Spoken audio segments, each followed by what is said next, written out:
There are storms you remember, storms that wake you from your sleep with their fury, storms that shake the very ground beneath your feet.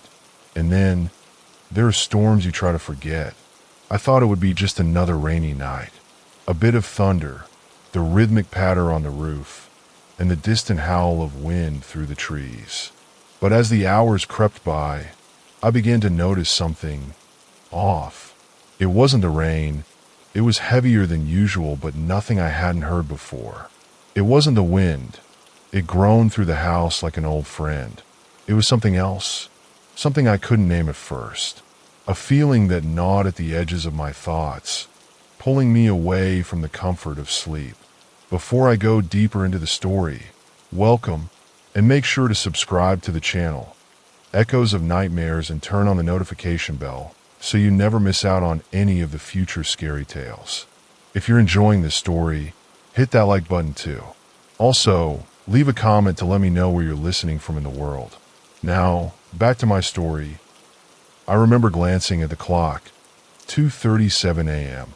The room was dark, save for the occasional flash of lightning that illuminated the familiar shapes of my furniture. I told myself it was nothing. I told myself I was imagining things. But as the rain pounded harder against the windows, I couldn't shake the sensation that I wasn't alone, that something was watching me. And then, just as the lightning lit up the room once more, I heard it, the sound that changed everything. A single knock, faint, deliberate, coming from the door downstairs. I didn't move at first. I told myself it was the storm, maybe a loose shutter slamming in the wind. But deep down, I knew better. That knock wasn't random.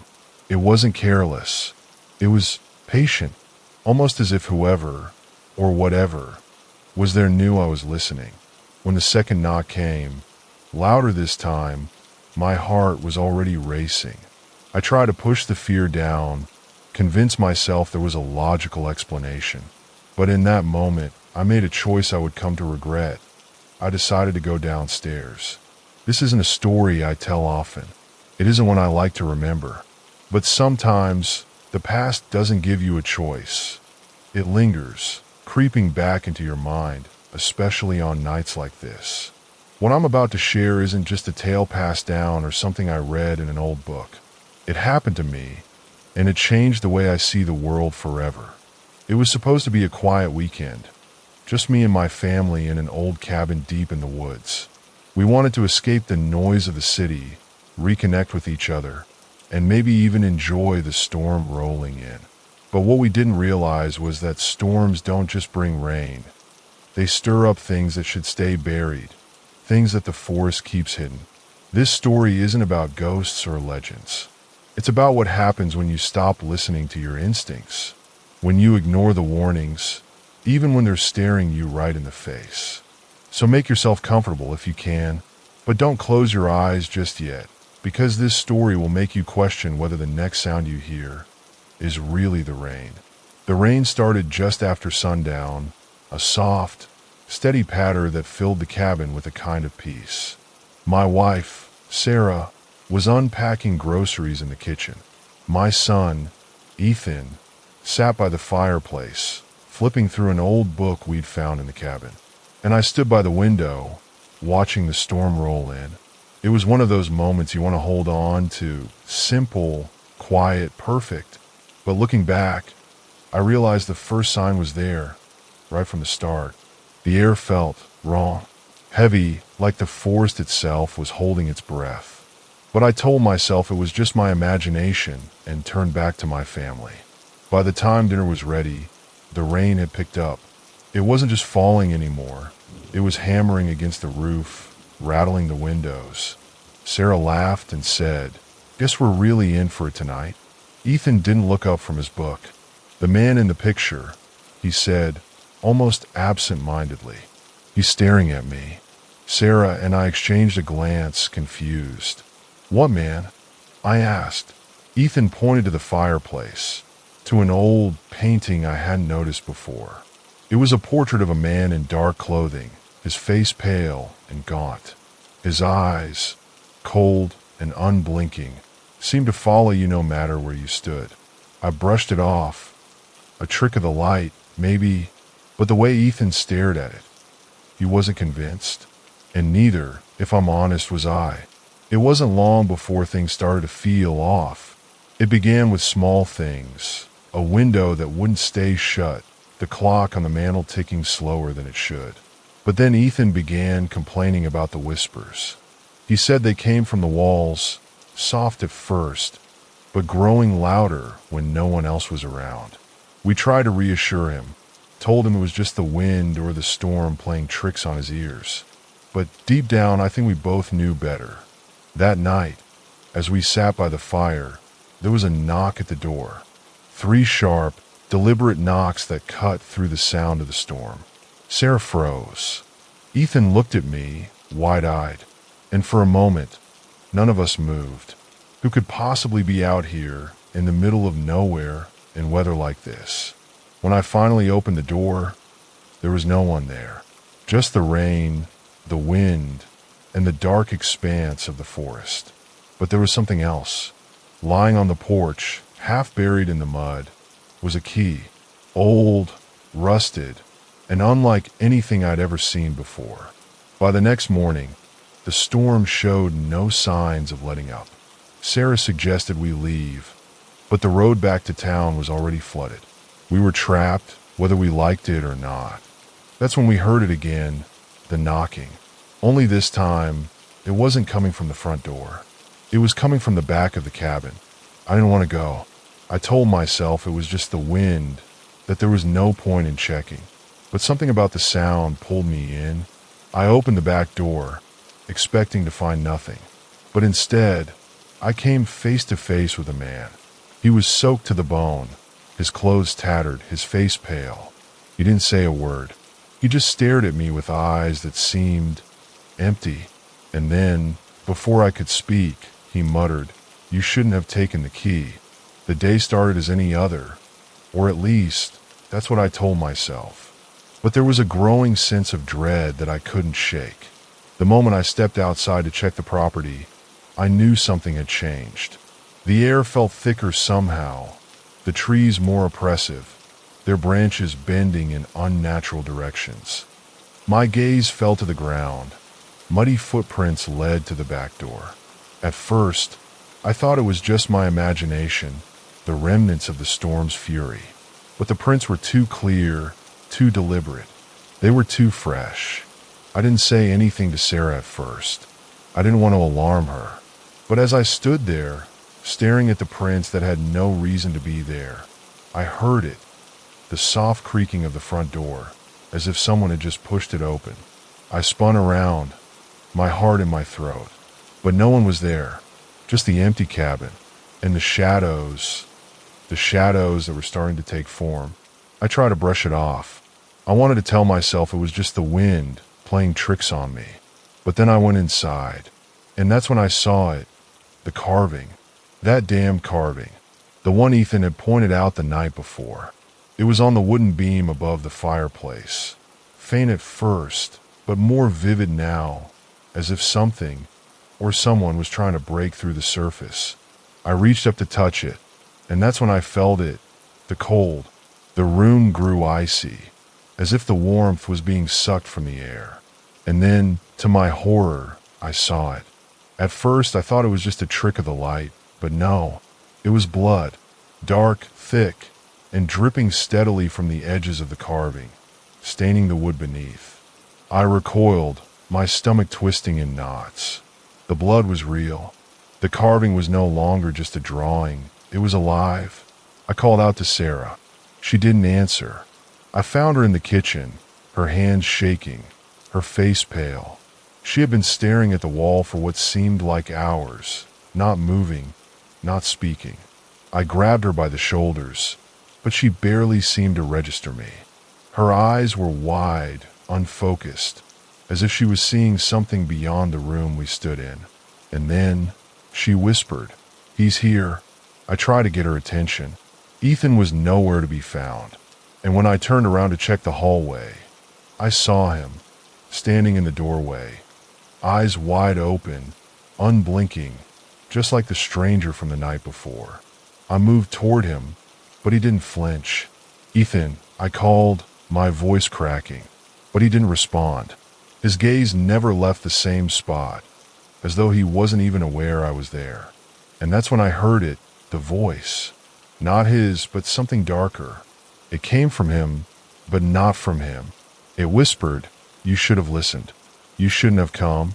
I grabbed Ethan's shoulders, shaking him. "Ethan, wake up."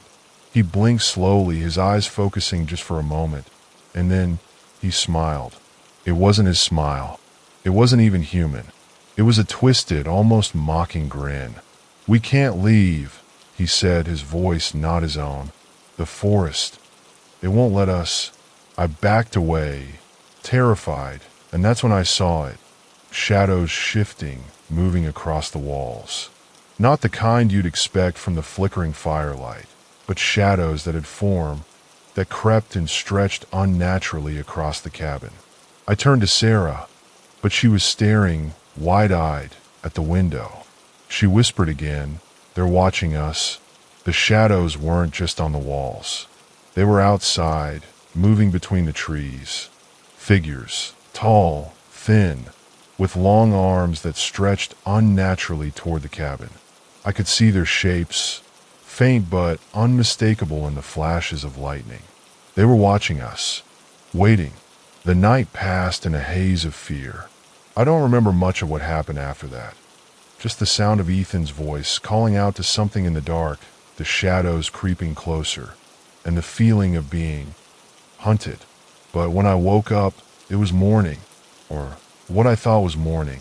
The light outside was dim, as though the storm had blocked out the sun. I called for Ethan. I searched the cabin, frantic, but there was no sign of him. It wasn't until I stepped outside that I found him, standing motionless at the edge of the woods, staring into the darkness. His body was covered in mud, his clothes torn. He didn't move when I called his name. When I touched his shoulder, he turned to face me, his eyes wide but unseeing. And then he spoke again. "You were warned," he muttered, his voice thick, as if he was speaking from a great distance. "They're coming for us. They won't let us leave. The forest, it belongs to them." I tried to pull him away, but his body felt cold. Too cold. And as I dragged him back to the cabin, I heard the noise, soft at first, like something in the underbrush. Then louder. And it wasn't just the wind. There were shapes moving among the trees, figures humanoid, but not quite human. They moved with purpose, their bodies impossibly long, their eyes glowing faintly in the storm. The forest was alive, alive with something ancient, something hungry. The truth hit me like a lightning bolt. The entity wasn't a spirit. It was something older, something more primal. The forest wasn't just a backdrop. It was part of it, part of whatever had been waiting for us all along. And now it was hunting us. We tried to run, but it was too late. The forest had already claimed us. It felt like time had stopped. Sarah was clutching Ethan, who still hadn't spoken another word. His eyes were wide and unfocused, his body limp in her arms. I stood frozen at the doorway, staring out into the forest, trying to process what I had just seen. The figures, they weren't human. They couldn't be. Their limbs moved unnaturally, their heads turning in ways that defied logic. And yet, they were closing in. I shouted for everyone to stay inside and began bolting the windows, one after the other. Sarah nodded numbly, carrying Ethan to the corner of the room. The firelight flickered weakly, casting long, distorted shadows across the walls. Shadows that shouldn't have been there. "We have to stay together," I said, my voice trembling. But as the words left my mouth, I heard it, a faint sound at first, almost drowned out by the storm. It was Ethan. He was speaking again, but it wasn't his voice. It was deeper, harsher, like something was speaking through him. I stepped closer to him, trying to make sense of the words. "Ethan, what are you saying?" Sarah looked at me, her face pale and tear-streaked. "He's been saying things like this all night," she whispered, her voice shaking. "Things he shouldn't know. And then the strangest thing happened. Ethan stopped speaking altogether, his head snapping toward the back of the cabin as if he'd heard something. He stood up, slowly, his movements unnaturally stiff. Before I could react, he began walking toward the back door. "Ethan," I shouted, rushing after him, but he was moving faster now, as though something was pulling him. I grabbed his arm and pulled him back. He didn't resist, but his eyes didn't look like his anymore. They were dark, almost black, reflecting the faint glow of the fire. He stared at me, unblinking, and whispered, "You can't stop it." And then, as if on cue, the back door slammed shut. I froze, my hand still gripping Ethan's arm. I hadn't touched the door. No one had. Sarah gasped behind me, clutching her chest as if the air had been knocked out of her. It closed on its own," she stammered, and I knew she was right. The door had closed, but it wasn't the wind. It felt deliberate. It felt final. My heart pounded as I stepped closer to the door.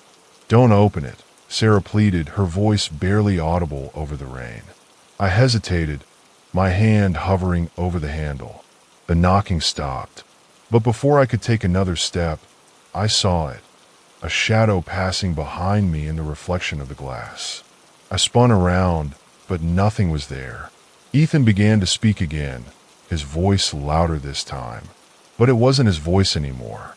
It was layered, distorted, like multiple voices speaking at once. "They're waiting," he said, his head tilting unnaturally to the side. "They've been waiting for you." Sarah screamed, backing away from him. I tried to hold him, to keep him still, but his strength, it wasn't normal. He shoved me backward with a force that didn't belong to a 12-year-old boy. "Ethan, stop," I shouted, but he didn't.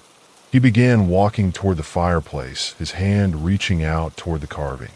The blood from the night before was gone now, but the symbols, they glowed faintly, as though alive.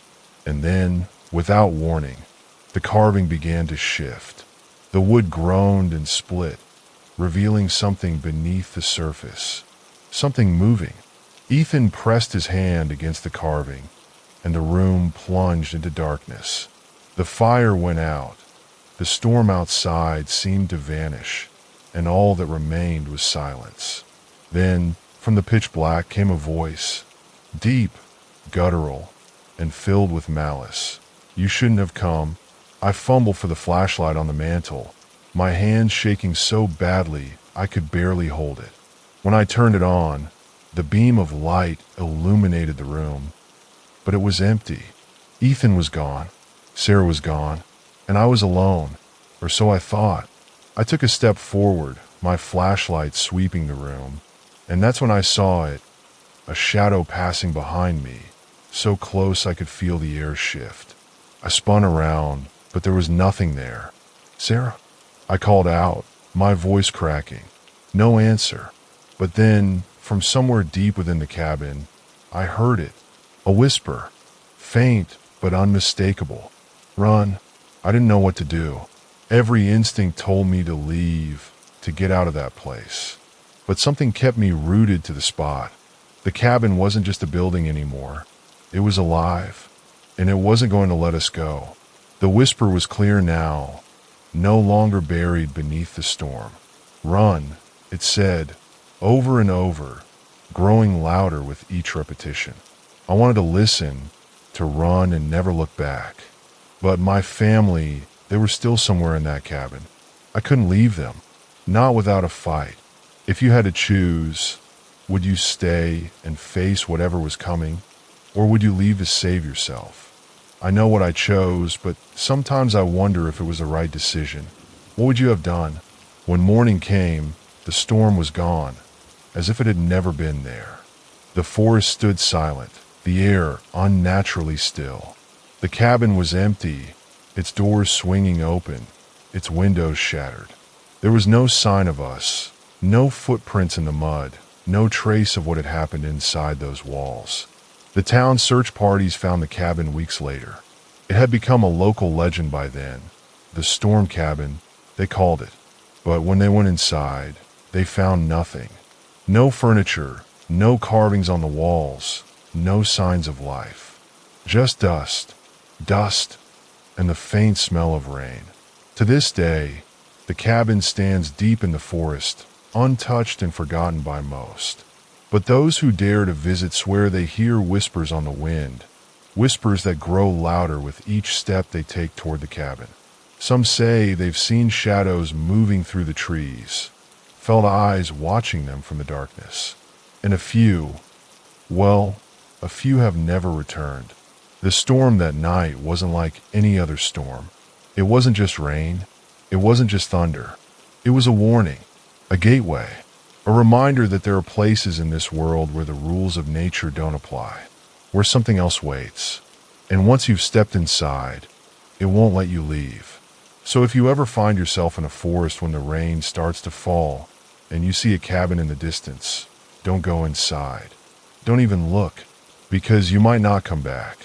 And even if you do, you won't be the same.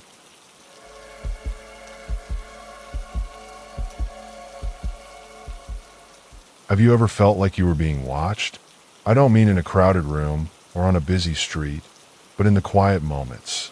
Alone, at home, when the world around you feels still, but you can't shake the sense that someone is there just out of sight. That feeling, it became my constant companion. What started as an odd flicker in the corner of my eye grew into something I couldn't ignore. It wasn't paranoia. It wasn't imagination. I know what I saw, and I know it was real. For weeks, I tried to convince myself that nothing was wrong. But late at night, when the rain masked the sounds outside, and my house should have been silent, the noises began. Soft, almost imperceptible at first, like whispers carried by the wind. And then, they grew louder. If I had known then what I know now, I would have left. I would have packed my things and never looked back. But it's too late for that now. The things I've experienced, the things I've seen, they've left a mark that no amount of distance can erase. This is my story, and if you're listening, I hope you'll believe me, because this isn't the kind of thing anyone should face alone. It was late, and the storm outside seemed endless. Rain hammered against the window with a steady rhythm, filling the room with a constant, dull roar. The air inside was heavy, the kind of stillness that makes you hyper-aware of every small sound, every creak in the floorboards, every groan of the old house settling. I told myself it was just the storm, that everything felt off because of the weather. But deep down, I think I knew better. That night, I was alone. The power had flickered a few times earlier in the evening, leaving me with the warm glow of candles scattered throughout the house. It felt calmer that way, or at least it should have. But as the hours dragged on, the unease started creeping in. It began small, things I could rationalize. A picture frame tilted slightly on the mantel. A door I could have sworn I closed, now cracked open just a few inches. The wind, I told myself. It's just the wind. But then came the tapping. It started faintly, barely louder than the rain. At first, I thought it was the storm playing tricks on me. But when I stopped moving, when I stood perfectly still, I realized it wasn't coming from outside. It was inside the house. And it wasn't random. 3 slow, deliberate taps, and then silence. I stood there, frozen. My eyes darted toward the hallway, where the shadows seemed to stretch farther than they should have in the candlelight.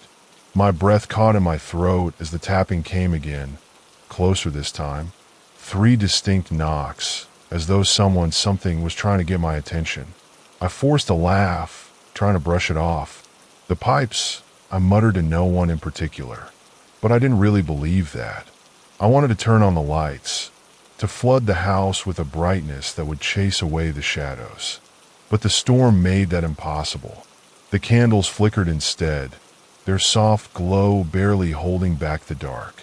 And then, out of the corner of my eye, I saw it, a shadow. It wasn't mine. It was there for only a second, but it moved. It moved fast, and it moved wrong. I didn't dare go into the hallway. Not then. Instead, I turned back to the living room, trying to convince myself it was just the candlelight playing tricks. But that's when I noticed something else.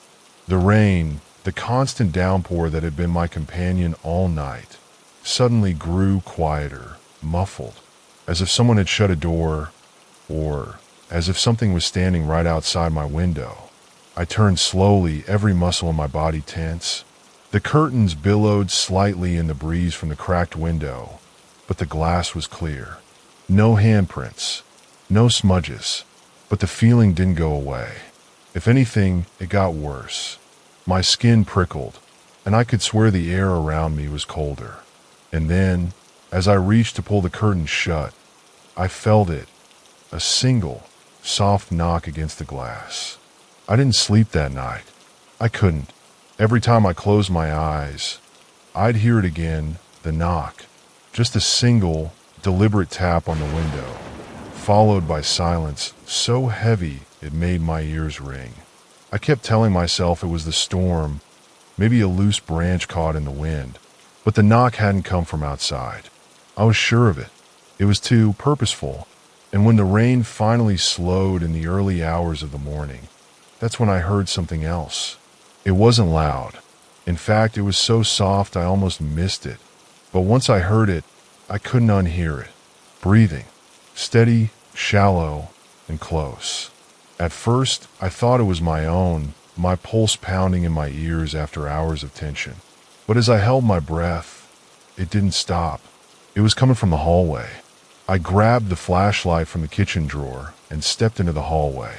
The house was still, unnervingly so, except for the sound of rain dripping from the gutters outside.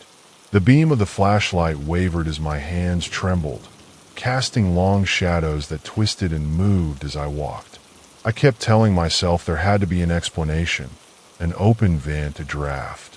Anything but the thought that was gnawing at the back of my mind. The whisper stopped me in my tracks. It wasn't my imagination. I was sure of it. It was soft, like someone exhaling words into the darkness. But the meaning was clear. Every instinct screamed at me to turn around, to leave. But instead, I kept walking. I reached the end of the hallway, where the closet door stood open just a crack. The breathing was louder now, rhythmic and unmistakable. My mouth was dry, and my heart felt like it was trying to escape my chest.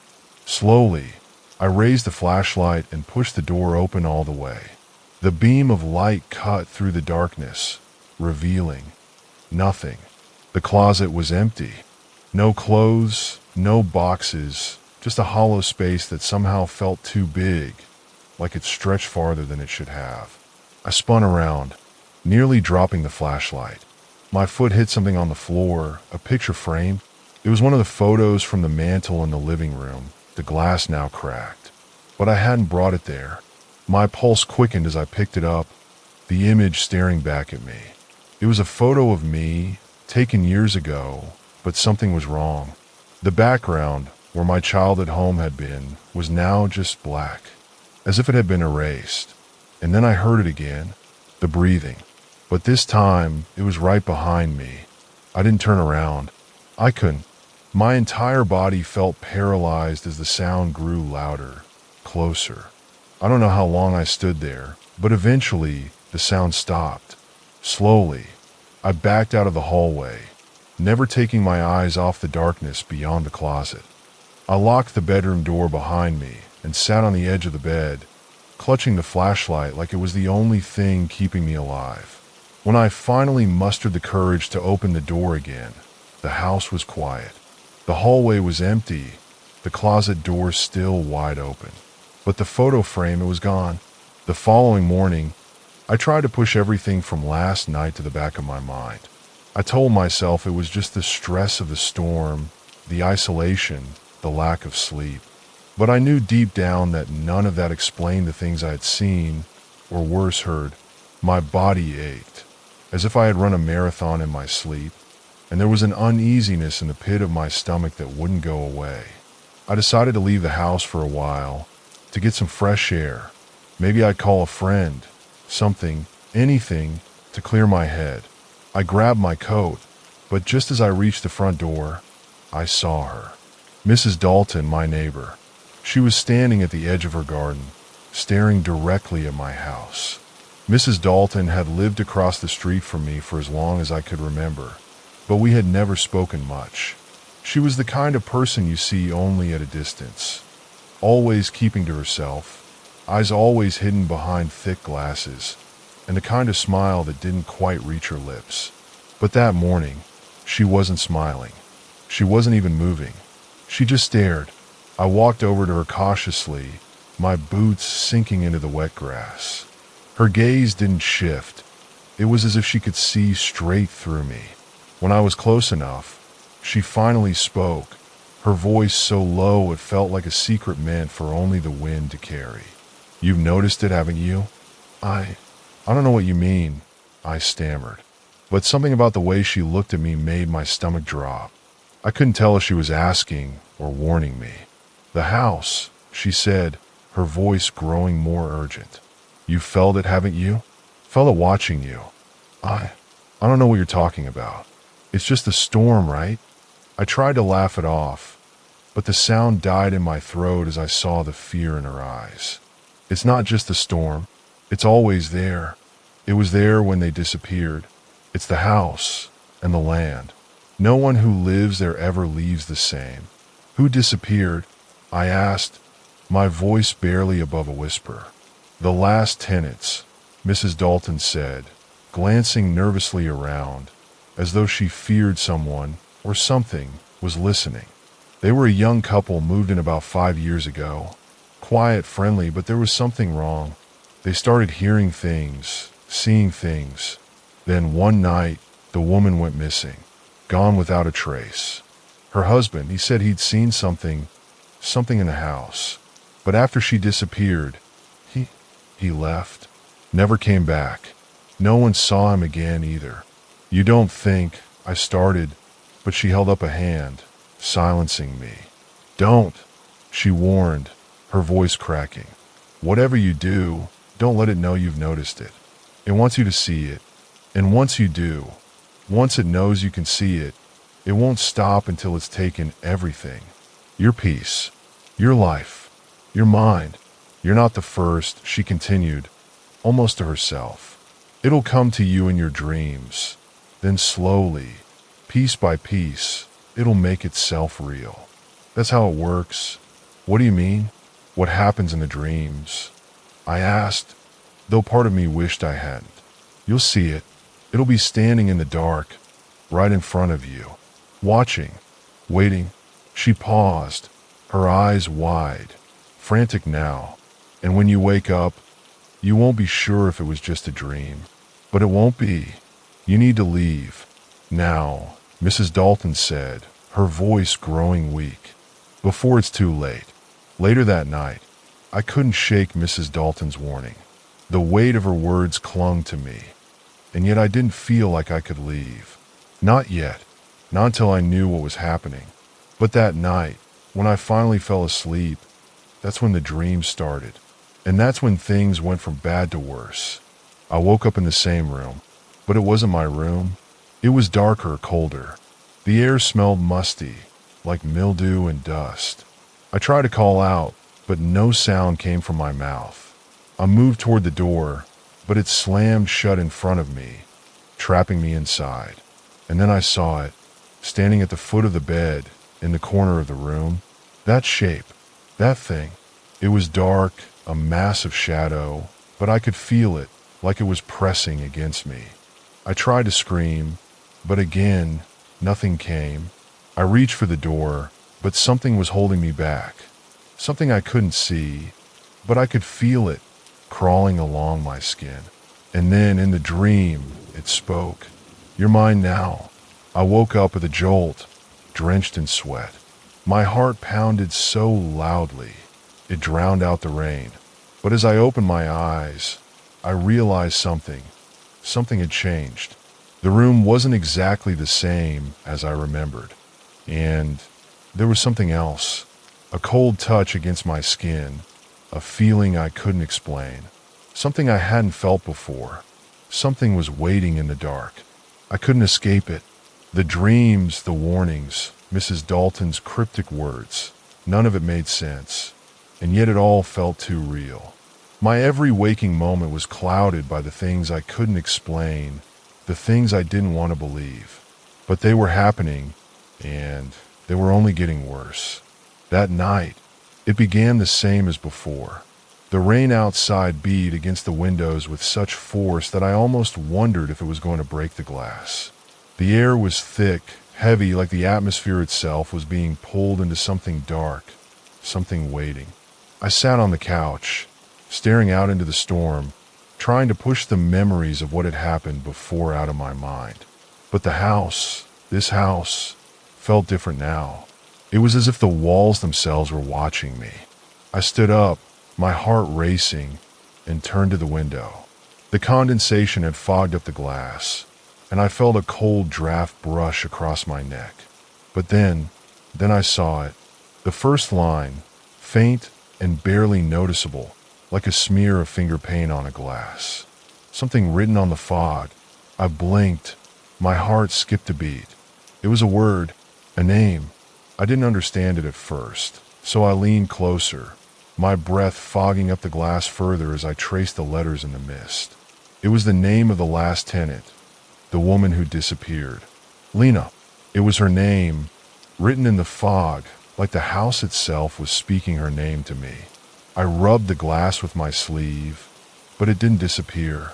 It stayed, as if someone, or something, was determined to leave its mark on the place I called home. Panic swept through me, sharp and cold. The writing on the window hadn't just appeared out of nowhere. It was as if the house had known I was looking, knew exactly when I would be in that spot. I backed away from the window, my pulse thundering in my ears. The shadows in the room grew longer, more menacing, as if the darkness itself was creeping toward me. The air became thick, like I was breathing through water, and a bone-deep chill crawled up my spine. Then the lights flickered. At first, it was just a subtle stutter, like a hesitant spark. But then, the lights went out entirely. I froze, my heart in my throat, and I listened to the sound of the wind howling outside, mixing with the slow, rhythmic pounding of my own heartbeat. It wasn't just the lights. The entire room felt wrong, colder than it had ever been. My breath turned to mist in front of my face, and I felt something press against the back of my neck, something cold and alive. I spun around, but there was nothing except the deep, endless darkness that swallowed everything in sight. I fumbled for the flashlight on the table, but before I could reach it, the sound of movement behind me, soft, slow, deliberate, sent my heart into overdrive. I couldn't move. It was as if my body was frozen, held captive by something unseen, something that had woven itself into the very fabric of this house. And then I heard it, that same whisper from before, but now it was louder, more urgent. It's time. Come closer. I tried to scream, but no sound came out.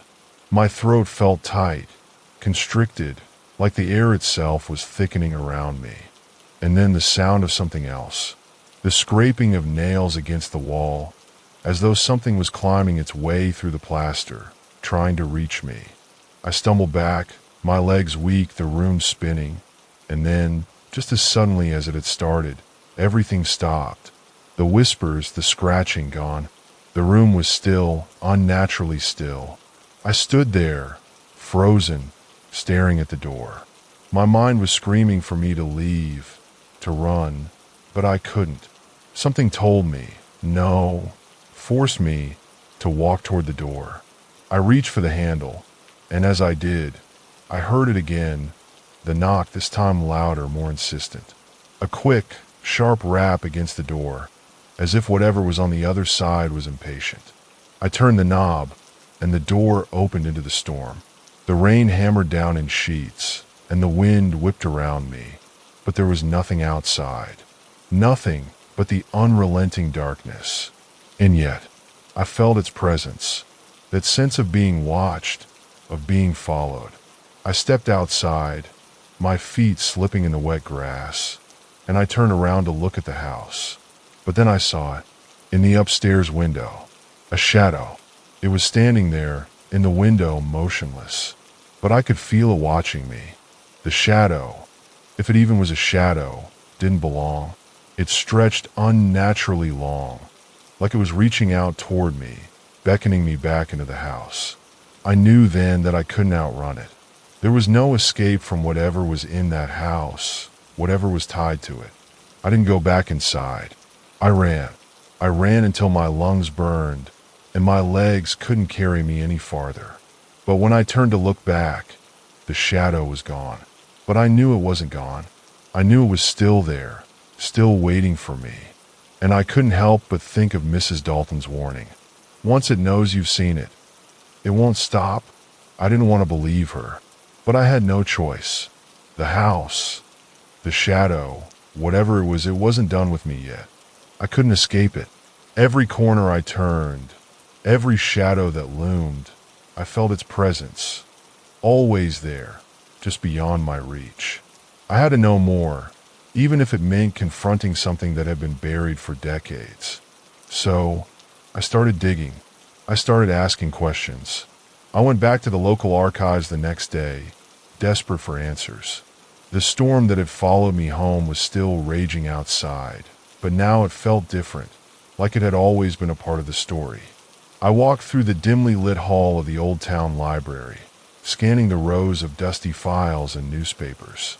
My fingers brushed over brittle pages and faded photographs. There had to be something here, something that explained the dark pulse beneath this house's walls.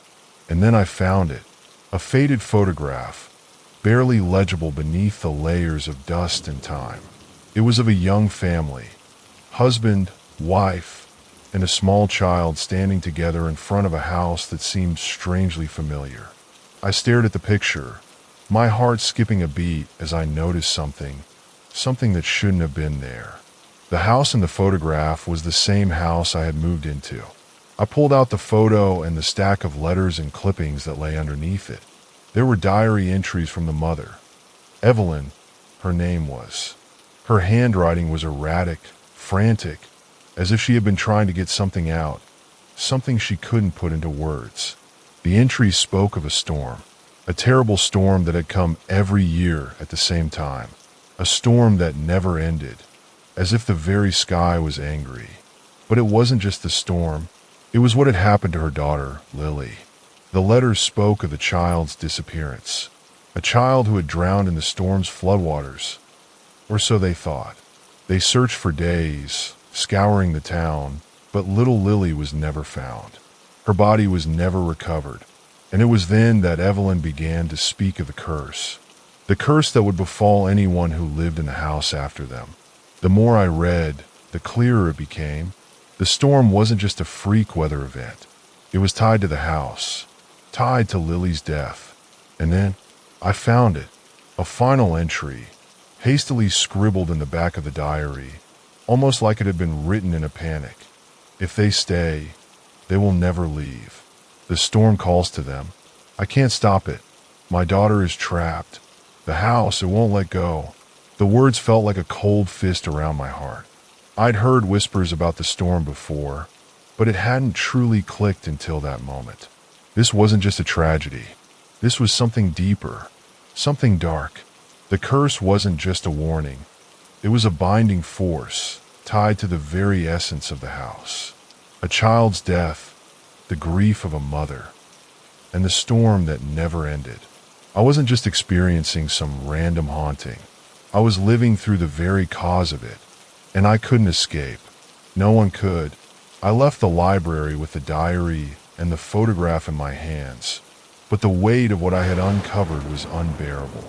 Evelyn's curse, Lily's death, everything tied together, everything linked to the house.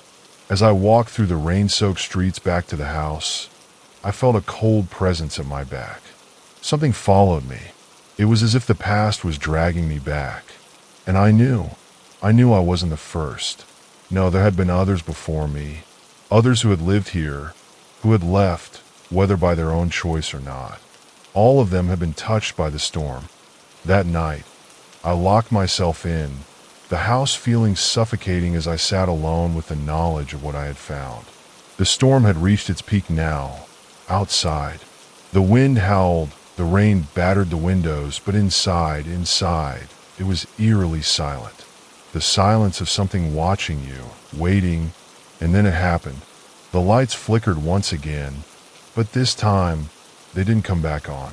The house went dark. Complete darkness. I felt at first a weight pressing down on me, thickening the air, and then I heard the sound, a soft, distant chime. It was coming from the attic. A bell, a small, delicate bell. It rang 3 times, each one louder, sharper than the last, until I couldn't ignore it anymore. I had to go up there. I had to know what was making that noise. I had no choice. It was as if the house itself was calling me, drawing me in. I took the stairs slowly, carefully, the air growing colder as I ascended. The door to the attic creaked open, the hinges groaning as if in protest. I stepped inside, the flashlight beam cutting through the thick blackness, and then I saw it, a small wooden box sitting in the middle of the attic floor. It was old, worn, and tied with a faded red ribbon. I didn't have to open it. I knew what was inside, but I opened it anyway, and inside, wrapped in faded cloth, was a small porcelain doll, its eyes wide, staring directly at me, even in the darkness. Its smile twisted, like it was mocking me. A chill ran through my spine as I picked it up, and then I noticed the note. It was written in the same frantic handwriting as Evelyn's diary. To whoever finds this, my daughter's spirit is trapped. The storm has taken her. I made a deal, a terrible deal, to try and save her. But the house, it's never done. It will never let her go. She calls to you now, and she won't stop until you are hers. That's when I realized Lily wasn't just a child lost to a storm. She was the storm, her spirit, her grief. It was what had been haunting me all along. And now, as I stood there, in the heart of that house, holding her doll, I knew it wasn't over. It had only just begun. I held the doll in my hands, the porcelain cold and unforgiving against my skin. The note, Evelyn's final warning, burned in my mind. The storm outside had reached its peak, the wind howling like a pack of wolves on the hunt. I didn't know what to do. The house felt alive now, every creak and groan vibrating with a presence I couldn't escape. The attic door slammed shut behind me, and I could hear the soft chime of the bell again. But this time it was different. It wasn't coming from the attic. It was coming from inside the walls. I dropped the doll, horrified by the thought that whatever had been trapped in that box was now loose. The walls around me groaned, the very structure of the house seeming to protest as if it wanted to expel me. I tried to run, but my legs felt heavy, like the floor was trying to pull me under. And that's when I heard it, whispers faint at first, but growing louder, closer. I could make out words now, words that made my blood run cold. Come back, she wants to play. I ran. I didn't know where to go, but I knew I had to get out. The front door was my only hope, but as I reached for the handle, I froze. The lock clicked behind me. Someone or something had locked it from the outside. I pulled at the door in a panic, but it wouldn't budge. The walls seemed to close in, the air thick and suffocating. And then, as if the house itself was alive and breathing with me, I heard the soft, sickening sound of footsteps, slow, deliberate, coming from the hallway behind me. I didn't dare turn around. I could feel it. It was right behind me, its presence suffocating like a weight pressing on my chest. Every instinct screamed at me to run, but I couldn't move. The house had me in its grip, and it wasn't going to let me go. My breath came in shallow, panicked bursts, my body trembling as I faced the door that refused to open. Then, without warning, the lights flickered out, plunging me into complete darkness. The only sound was my frantic breathing and the soft, scraping sound of those steps, moving closer, closer with each passing second. The whispers turned to a soft giggle, a child's laugh, high-pitched and full of malice. It sounded so innocent, but I knew better now.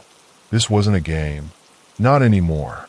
I turned, my body frozen in terror, my eyes straining to see through the oppressive blackness. And then, the door creaked open. It wasn't from the outside. No, this was something else, something in the house had opened it. I knew I had no choice. I had to leave. I ran down the hallway, stumbling, my foot catching on the edge of the stairs. The air seemed to pull me back, but I forced myself forward, each step harder than the last. As I reached the bottom of the stairs, I heard it, the unmistakable sound of a door opening. My front door, slowly, agonizingly. It swung open with a groan that echoed through the house, like it had been waiting for me to leave all along. I didn't stop to look back. I didn't dare.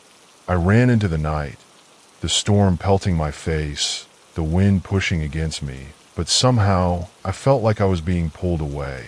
I thought I was free. I thought I was safe. I ran until I reached the street, my body trembling from the cold and the fear. I didn't even stop to look around, but something told me it wasn't over. The storm still raged, and as I ran, I could have sworn I heard the sound of footsteps following me. My footsteps. The soft scraping sound, just behind me, always a little too close, but when I turned, no one was there. I reached my car and slammed the door shut behind me, the engine roaring to life, but as I sped away, I couldn't shake the feeling that something was watching me. From the rearview mirror, I thought I saw a figure standing by the house, small, almost childlike, but too distorted to make out clearly. And then, I heard it, a soft knock on the back window of the car. I slammed on the brakes, the tires screeching as I looked around frantically. There was no one there, but the sound, the knock, it came again, louder this time. I could feel it, a presence closing in. The storm had followed me, and whatever was waiting in that house wasn't done with me yet. I floored the gas pedal, my heart pounding in my chest as I sped away. But I knew one thing for certain. The storm, the whispers, the footsteps, they weren't going to let me go. Not ever. They had claimed me, and I could hear them now, in the distance, just beyond the reach of the headlights. Whispers, giggles, and that soft, sickening chime of the bell ringing. As I turned a corner and lost sight of the house behind me, I thought I could finally breathe, that I was free. But when I looked up into the rearview mirror one last time, I saw it, a small figure, standing on the road, its eyes reflecting the light of my car. It wasn't Lily. It was something worse, and I knew that no matter where I went, the storm would follow. As I sped into the night, the rain came down harder, and I could hear that soft knock on the back window again. This time, I didn't look. I couldn't. The past, the curse, it would never let me go. The house had marked me, and I was already too far gone. If this story kept you up tonight, let us know your thoughts in the comments below. What do you think really happened? Was it the house? Or was it something far worse that followed? We'd love to hear your theories and stories. And don't forget to subscribe for more tales that will keep you looking over your shoulder. Because sometimes, the scariest stories aren't the ones we tell, but the ones that find us in the dead of night. Sweet dreams if you dare.